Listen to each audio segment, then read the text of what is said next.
There's a certain complacency in America because we've done things a certain way nobly for so long. This is not a noble person. This is not someone that thinks nobly about our traditions or our customs. And just think about what he perpetrated on the 6th of January, 2021. When you're thinking about, well, he's leaving on January 20th, 2029. Is he? Or maybe he is. He circulated out the military. He circulated out people that are loyal to the Constitution. He's going through people and personnel, not with a loyalty to the Constitution, but a loyalty to him, whether it's our FBI director, the Secretary of Defense, the new chairman of the Joint Chiefs of Staff. So, we can't sit there and look at him and say, okay, yeah, we'll hold our nose and we'll get through this with him. I think that there was a seismic change in the public servants at the federal level after Ross Perot entered American politics. And you'll say, well, what the hell does he have to do with it? I'll tell you what he did. He scared the daylights out of the Republicans and the Democrats. And for the young people listening, Ross Perot ran in 1992, 33 years ago. He got 19.9% of the vote. Bill Clinton became the president with 43% of the vote. And I don't know, maybe it was an even split where he took the votes from, but he took enough votes from Democrats and Republicans where they got scared. And if you look at the law changes after the 1992 election to suppress third-party movements, they went up exponentially. Lots of more signatures, a lot more code and process to start a third party. So that protected the duopoly. When you have a protected duopoly, you have some indifference to your consumers. Second thing that happened is we went very hard with the gerrymandering. And I submit to everybody here listening rhetorically, are we in a real democracy when the politicians are picking the voters? I thought in the democracy, the voters are supposed to pick the politicians.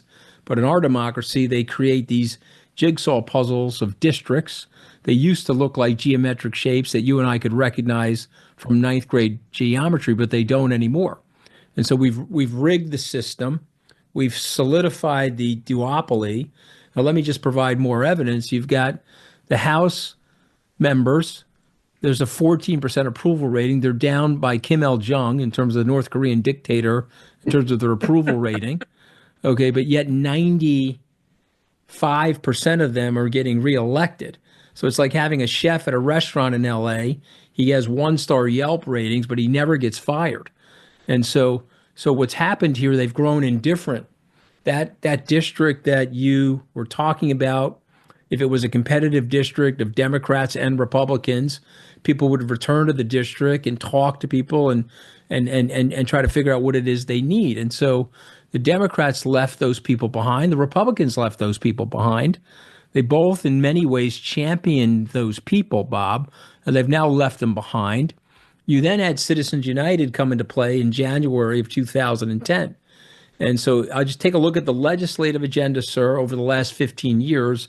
It's skewed to big business, big pharma, the protection of monopolies, no breakups of the Mag 7, and it's created a separate but equal democracy, okay? And there's haves now in the society, and there's have-nots. There's a very stark contrast.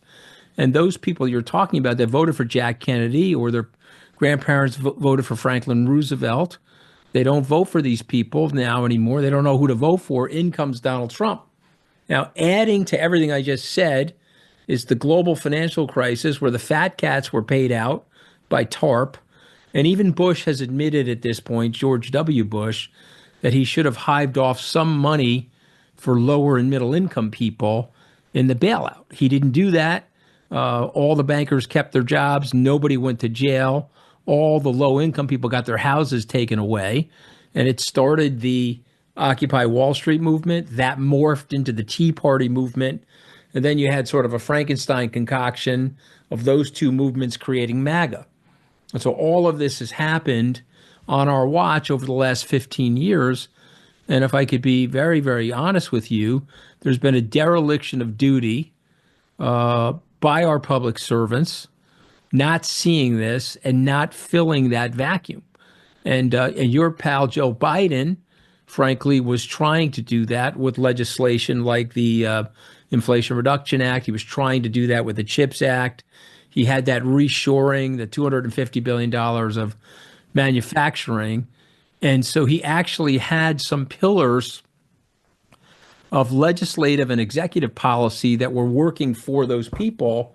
But unfortunately, the president was too frail, and he was, let's just be honest with everybody, he was cognitively impaired in the middle to late part of that term, and he was not able to artfully articulate the value that he was adding from the legislative process. And so the inflation was actually coming down a little.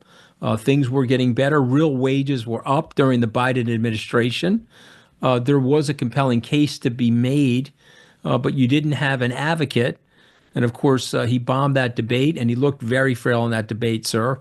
And they swapped him out, and they didn't give the vice president a long time to build her network, long time to get verbally trained for this fight, because this is a real fight. And even with all that, sir, they only lost by 1.5% of the votes. So I don't understand why the Democrats are in this much disarray. Trump's telling you that he won by a landslide. He's very good at confabulation. He tells so many lies. You can't even keep track of what the truth is anymore, because he's moving. He's literally playing a shell game with you every day verbally. And the Democrats are sitting there. He didn't win by a landslide. He won narrowly. He's got a fractious situation going on in the House right now. He's got people returning to their districts and going to town hall meetings, and they're getting lit up by their constituents. And the Democrats, with the right narrative and the right person, could seize the advantage on him and put Trumpism out to pasture. But you know, they got to move. You know, it's not clear to me that he's leaving. Okay, so I think it's very important that people know that.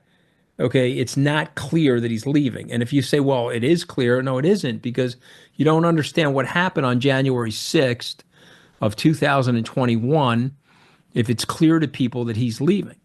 You see, there's a certain complacency in America because we've done things a certain way nobly for so long. This is not a noble person. This is not someone that thinks nobly about our traditions or our customs. And just think about what he perpetrated on the 6th of January, 2021. When you're thinking about, well, he's leaving on January 20th, 2029. Is he? Now, maybe he is. But look at what happened. You know, I'm a securities analyst. I get paid to analyze permutations of potential outcomes that happen. There are certain outcomes that are unthinkable that would make people that are listening to me scoff at those outcomes. So I would just submit to you, they're not 0%. Okay, he's circulated out the military. He circulated out people that are loyal to the Constitution. He's going through people and personnel not with a loyalty to the Constitution, but a loyalty to him. Whether it's our FBI director, the director, the Secretary of Defense, the new chairman of the Joint Chiefs of Staff, and so you know, we can't sit there and look at him and say, okay, yeah. We'll hold our nose and we'll get through this with them. Yeah, well, I hope you're wrong about this. But I know you're right about a couple of things you just said. I want to be wrong. You know, you and I made a bet in 2016. I told you he was going to win. You told me he was going to lose. In hindsight, Bob, I wanted you to be right about that. Would have been better off. The world would have been better off if he lost. I want to be wrong about what I'm saying. But here's the thing. By not saying it and not putting it into the public commentary, it increases the likelihood that it could happen.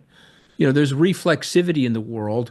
We have to say it. And we have to say, okay, is there a 1% chance, a 5% chance? I don't know what the chances are, but we have to say it and get people like Adam Schiff and others to think about it and then think about what they would do to protect the country, the traditions, the norms, and the Constitution of the country.